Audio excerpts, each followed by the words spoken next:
ओम शांति।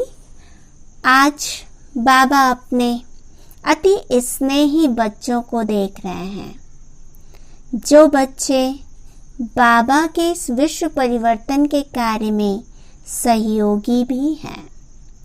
बाबा हम सभी बच्चों से 100% प्यार करते हैं और हम बच्चे भी बाबा से 100% प्यार करते हैं, स्नेह रखते हैं। इसीलिए बाबा कहते सभी बच्चे स्नेह में पास हैं। आज बाबा विशेष स्नेही बच्चों के प्रकार बता रहे हैं। बाबा कहते पहला नंबर है स्नेह करने वाले बच्चे। जो स्नेह करने वाले बच्चे हैं, बाबा कहते उनका स्नेह कभी टूट जाता है, कभी जुड़ जाता है। इसका कारण है क्योंकि बाबा से पूर्णता प्रीत नहीं होने के कारण 50% हम कह सकते हैं प्रीत बाबा के साथ है, 50% प्रीत व्यक्ति, वस्तु, साधन के साथ है। तो बाबा कहते हैं अगर व्यक्ति, प्रकृति, वस्तु, साधन के साथ अगर प्रीत है, स्नेह है, तो कोई भी परिस्थिति जब हमारे सामने आएगी तो सबसे पहले कौन याद आएगा? व्यक्ति, वस्तु, साधन याद आएगा।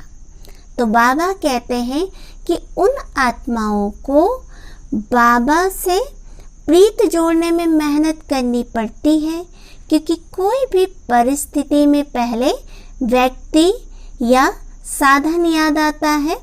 जब भी कोई परिस्थिति उन आत्माओं के पास आएंगी तो उनको सबसे पहले व्यक्ति याद आएगा कि ये व्यक्ति मदद करेंगे, ये साधन होता तो अच्छा होता। तो बाबा की याद बाद में आने के कारण बाबा की मदद उन आत्माओं को प्राप्त नहीं हो पाती, जिसके कारण बाबा को याद करने में उनको मेहनत करना पड़ता है। तो बाबा कहते हैं ये फर्स्ट कैटेगरी है स्नेह करने वाले बच्चे। दूसरा बाबा कहते स्नेह निभाने वाले बच्चे। बाबा कहते जो बच्चे मेरी आशाओं को प्रैक्टिकली पूरा करते हैं, यानी प्रैक्टिकल कर्मों में ला के दिखाते हैं, वो बच्चे स्नेह निभाने वाले बच्चे हैं। लेकिन बाबा कहते वो बच्चे लवलीन अवस्था की अनुभूति कभी करते हैं, कभी नहीं करते हैं। लेकिन फिर भी बाबा कहते स्नेह निभाने वाले बच्चे समीप हैं, समान नहीं हैं, क्योंकि बाबा से जो प्रेम की लवलीन अवस्था की अनुभूति है वो उन आत्माओं को कम होती है, या तो कभी होती है, कभी नहीं होती है। लेकिन बाबा की आशाओं को पूर्ण करने के कारण बाबा के समीप है। बाबा कहते तीसरा प्रकार है स्नेह में समाये हुए बच्चे। स्नेह में समाये हुए बच्चे जैसे हमारी दादियों को देखने से लगता था कि बाबा स्वयं इस धरती पे आए हैं। तो दादियाँ सदा बाबा की याद में समाई हुई लवलीन स्थिति की अनुभूति में रहती हैं। बाबा कहते हैं जो स्नेह में समाये हुए बच्चे हैं वो बाबा से सर्व प्राप्तियों की अनुभूति करेंगे, साथ साथ उनके मुख में, संकल्प में, हर कर्म में सहज स्वतः स्नेही बाप का साथ सदा अनुभव होता है। बाप उससे जुदा नहीं है और वो बाप से जुदा नहीं है। अर्थात उन आत्माओं को देखने से, चलन और चेहरे से बाप प्रत्यक्ष होते हैं। जैसे हमारी दादियाँ हर समय बाप के स्नेह के रिटर्न में प्राप्त हुई सर्व प्राप्तियों में समान और संतुष्ट रहते हैं। तो बाबा कहते जो बाबा के स्नेह में मगन आत्माएं हैं उन्हें किसी और का सहारा, चाहे वो व्यक्ति हो, वस्तु हो, साधन हो, उनका सहारा कभी भी आकर्षित नहीं कर सकता है, क्योंकि बाबा के स्नेह में संपूर्ण समाये हुए हैं, स्नेह में समाये हुई हैं।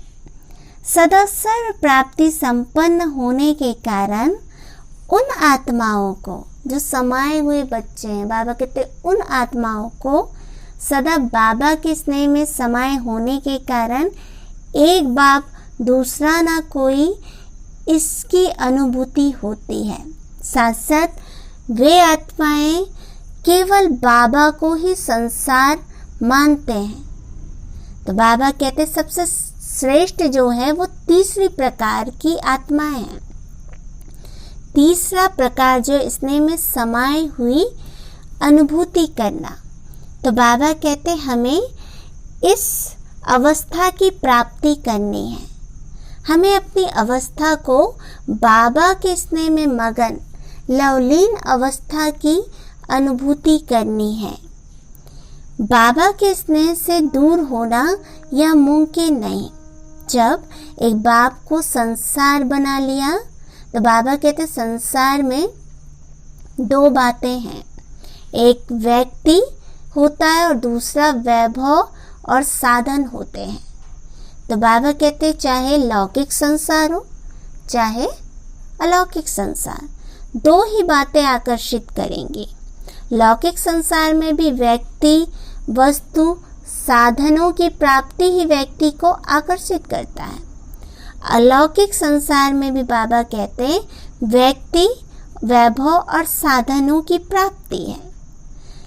तो बाबा कहते जिन आत्माओं ने मान लिया कि बाप ही संसार है, अर्थात सदा स्नेह में समाई हुई आत्माएं हैं, बाबा कहते जब हम स्नेह में समाये हुए रहते हैं तो सर्व संबंधों का रस एक बाप द्वारा ही प्राप्त होता है।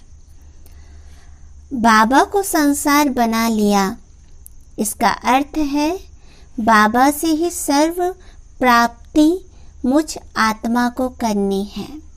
इस अनुभूति के लिए जितना हम बाबा के साथ एक एक संबंध की अनुभूति करेंगे, अनुभूति करने के लिए सबसे पहले उस स्वरूप में बाबा से हम चिंतन करें, बाबा से मन ही मन बातचीत करें।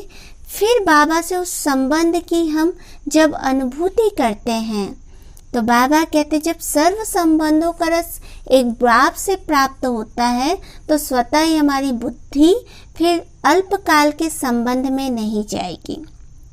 लेकिन अगर हम बाबा से सर्व संबंधों की अनुभूति नहीं करते हैं, मान लीजिए हम सभी संबंधों की अनुभूति करते हैं लेकिन कोई एक ऐसा संबंध है जिसकी अनुभूति हम बाबा से नहीं करते हैं, चाहे वो भाई का संबंध हो, चाहे वो पिता का संबंध हो, चाहे माता का संबंध हो, तो हमारी बुद्धि जरूर इस लौकिक दुनिया में जाती है और हमारा जो तार है वो टूट जाता है, बाबा से जो कनेक्शन है वो टूट जाता है।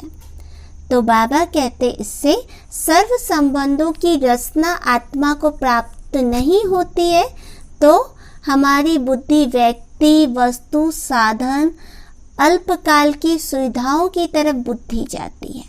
लेकिन अगर हम सर्व संबंधों की अनुभूति बाबा से करने की आदत डाल लें, रोज अलग अलग संबंध में बाबा से हम बातचीत करें, रूहान करें और चलते फिरते हर संबंध की अनुभूति करें, तो उससे सर्व संबंधों की रचना जब आत्मा को प्राप्त होगी तो स्वतः ही हमारी मन बुद्धि बाहरी व्यक्ति, वस्तु, साधन पर नहीं जाएगी और सदा हमारा मन बाबा पर एकाग्र हो जाएगा, क्योंकि जो प्राप्ति बाबा की याद में है वो दुनिया की व्यक्ति, वस्तु, साधन में नहीं है।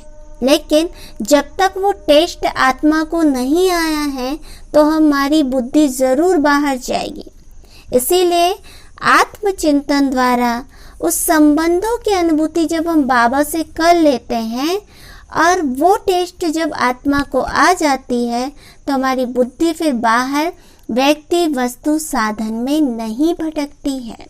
इसीलिए बाबा ने कहा कि जो स्नेह में समाई हुई आत्मा है वो एक बाप को ही अपना संसार मानती है। और ये बहुत वंडरफुल तरीका है। जब हम एक बाप को संसार मान लेते हैं और बाबा से सर्व संबंधों की अनुभूति करते हैं तो दूसरी कोई व्यक्ति वस्तु संबंधों में साधनों में हमारी बुद्धि नहीं जाती और स्वतः ही बाबा पर हमारी बुद्धि एकाग्र हो जाती है। बाबा कहते व्यक्ति वस्तु संबंधों में बुद्धि को भटकाना अर्थात बीज को छोड़ टाल टालियों की तरफ आकर्षित होना। बाबा कहते क्योंकि जैसे बीज का रंग जो है वो शोभनिक नहीं होता, टाल टालियां जो होती है वो बहुत आकर्षित करती, शोभनिक होती है। तो बाबा कहते कि उसी प्रकार हम आत्माएं क्या करते हैं, बीज परमात्मा से जब हमें सर्व संबंधों की अनुभूति नहीं हुई है, आत्मा को उस ज्ञान गुण शक्तियों की अनुभूति नहीं हुई है, बाबा से वो सच्ची अतीन्द्रिय सुख की अनुभूति नहीं हुई है, तो हम आत्माएं भी टाल टालियों की तरफ अर्थात व्यक्ति वस्तु साधन की तरफ, अल्पकाल की प्राप्तियों की तरफ, देहधारियों की तरफ आकर्षित हो जाते हैं। लेकिन एक बार जब हम आत्माओं को बाबा से सर्व संबंधों की रचना की अनुभूति हो जाती है तो स्वतः हमारा मन व्यक्ति वस्तु साधन से हट जाता है, हमें इसमें कोई मेहनत नहीं करनी पड़ती है। बाबा कहते हैं कि जब हम पुरुषार्थ के मार्ग में आगे बढ़ते हैं तो कई बार माया का झूठा सहारा भी हमको सच्चा सहारा अनुभव होता है, रॉन्ग बातें भी राइट अनुभव होती है और फिर हम दूसरों को देखने लगते हैं और दूसरों को देखने के कारण हमारे संकल्प चलते हैं कि सभी तो संपूर्ण नहीं बने हैं, दूसरे भी तो ऐसा करते हैं, बड़े बड़े भी ऐसा ही करते हैं, ऐसा ही चलते हैं, तो हम तो अभी पुरुषार्थी हैं, संपूर्ण थोड़ी ही बने हैं, कोई कमी रह गई तो क्या आगे चल संपूर्ण बन जाएंगे। बाबा कहते ऐसे ऐसे अपने आप को बहाने देना, ऐसे ऐसे बहाने बनाना, यह व्यर्थ संकल्प रूपी पिलर्स हैं जो हमें अंदर से धीरे धीरे खोखला करते जाता है, हमारी पुरुषार्थ की स्पीड को कम करता है, हमारी स्थिति को गिराते जाता है। तो बाबा कहते इस व्यर्थ संकल्प रूपी पिलर्स को छोड़ना है, इस व्यर्थ संकल्प को छोड़ना है। बाबा कहते हमें केवल बाबा को देखना है और हमें अपनी स्थिति संपूर्ण बनाना है। ये व्यर्थ संकल्प धीरे धीरे हमारी अवस्था को नीचे गिराते जाते हैं, इसलिए बाबा ने कहा कि इस पर विशेष अटेंशन देना है, नहीं तो ये जो झूठा सहारा है माया का व्यर्थ संकल्प रूपी, वो हमें सच्चा अनुभव होगा, हमारी स्थिति धीरे धीरे धीरे धीरे नीचे गिरती जाएगी, गिरती कला की ओर जाएगी और हमें समझ में नहीं आएगा कि इसका कारण क्या है। इसलिए बाबा कहते हैं इस व्यर्थ संकल्प को पूरी तरह समाप्त करना है। जब इस व्यर्थ संकल्प को समाप्त करेंगे तब हमारे पुरुषार्थ का पिलर्स मजबूत होगा। एवर रेडी का पाठ पक्का करना है, एवर रेडी का पाठ पक्का करना है।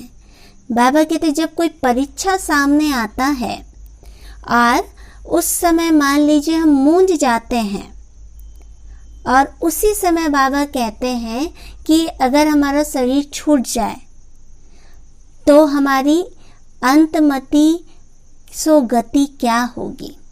अगर उस समय हमारा शरीर छूट जाए तो क्या हम अच्छा पद पाएंगे, चेक करना है। अगर ऐसी स्थिति में अंतमति सो गति हो गई, हमने शरीर छोड़ा, तो हमारा अच्छा पद नहीं होगा, हमें अच्छा पद नहीं मिलेगा। इसलिए बाबा कहते हैं इस व्यर्थ संकल्प को समाप्त करना है, चलाना नहीं है। 1 सेकंड भी व्यर्थ चलता है तो उसे फुल स्टॉप लगाना है, ना कि क्वेश्चन मार्क लगा के व्यर्थ को आगे बढ़ाते जाना है। तो बाबा ने एवर रेडी का पाठ हमें आज पक्का कराया कि कभी भी व्यर्थ संकल्प आता है तो समझ जाना है कि ये पेपर है और उस व्यर्थ संकल्प को उसी समय फुल स्टॉप करना है। तो बाबा कहते एवर रेडी का पाठ हमें पक्का करना है। दूसरी बात, बाबा आज की मुरली में हमें चेकिंग करने के लिए कहते हैं कि हमारा जो संकल्प है, कर्म है, वो विशेष है या साधारण है, क्योंकि हम विशेष आत्मा है। बाबा कहते बाबा का हर एक बच्चा बहुत विशेष है और हमें उस विशेषता को जान कार्य में लगाना है। तो जब उस विशेषता को जान हम कार्य में लगाते हैं तो विशेषता वृद्धि को प्राप्त होती है। तो हम साधारण आत्माएं नहीं हैं, विशेष आत्माएं हैं। इसलिए हमारा हर एक कर्म विशेष होना चाहिए और जितना हम विशेष कर्म करेंगे उतना हमारा जमा का खाता बढ़ता जाएगा। बाबा कहते एग्जाम्पल बाबा बताते जैसे हर पिता चाहता है कि उसका बच्चा अच्छा पद पाए, वैसे बाबा चाहते हैं कि हम बच्चे श्रेष्ठ कर्म करके अपनी जमा का खाता बढ़ाते जाएं और सतयुग में हम श्रेष्ठ पद की प्राप्ति करें। इन बातों का ध्यान रख के हमें अपनी स्थिति को संपूर्ण बनाना है। ओम शांति।